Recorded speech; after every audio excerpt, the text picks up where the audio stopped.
क्या दोष था उन परिवारों का जिन घरों के 3 नौजवानों की अधूरे बने हुए पुल से गिरकर मौत हो गई। ब्रिज कॉर्पोरेशन और पीडब्ल्यूडी की लापरवाही में कार 22 फुट की ऊंचाई से गिरी और उसमें बैठे तीनों युवक रात भर फंसने के बाद मौत के मुंह में सो गए।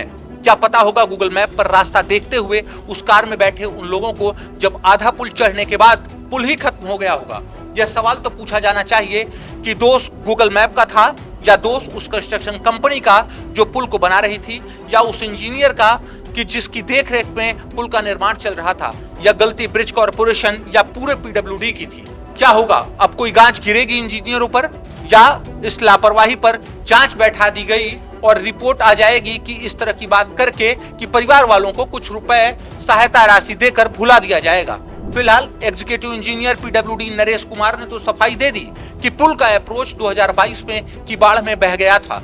डाइवर्जन बोर्ड लगाए गए थे जो चोरी हो गए, दोबारा रास्ता बंद कर दिया गया है। क्या यह कहने से बात खत्म हो जाएगी?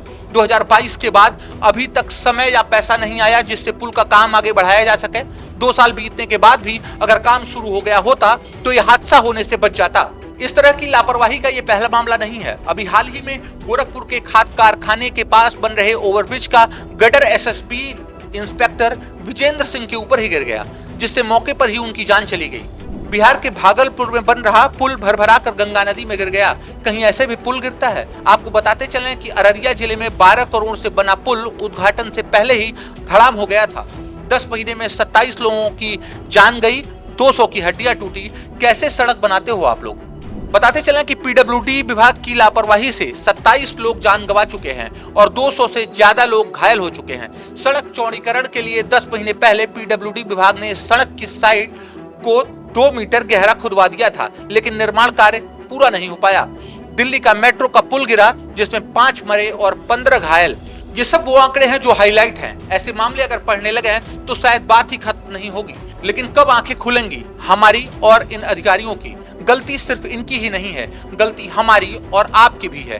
कब चेतेंगे हम? कब आवाज उठाएंगे? कब जागरूक होंगे? किसी भी भ्रष्टाचार के खिलाफ आपका एक पोस्ट अगर सोशल मीडिया पर पड़ जाए तो सरकारें हिल जाएंगी।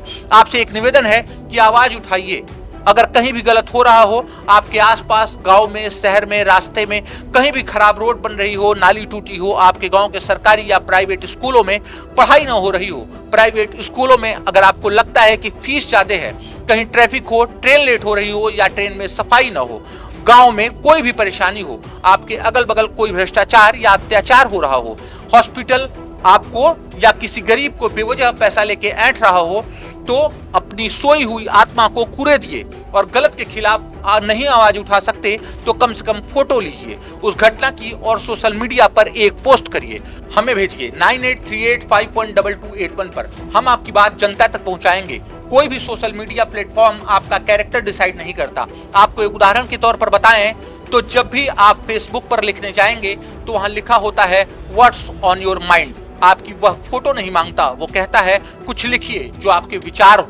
अब फिर पूरे मामले पर आते हैं। आपको बता दें कि फरीदपुर के रहने वाले राजेश की बेटी की शादी अटेंड करने फर्रुखाबाद के अजीत, नितिन, अमित गुरुग्राम से कार से आ रहे थे। राजेश ने बताया कि शादी में आते समय उन्होंने गूगल मैप का सहारा लिया था। उनका प्लान बदायूं से दातागंज के रास्ते बरेली आने का था।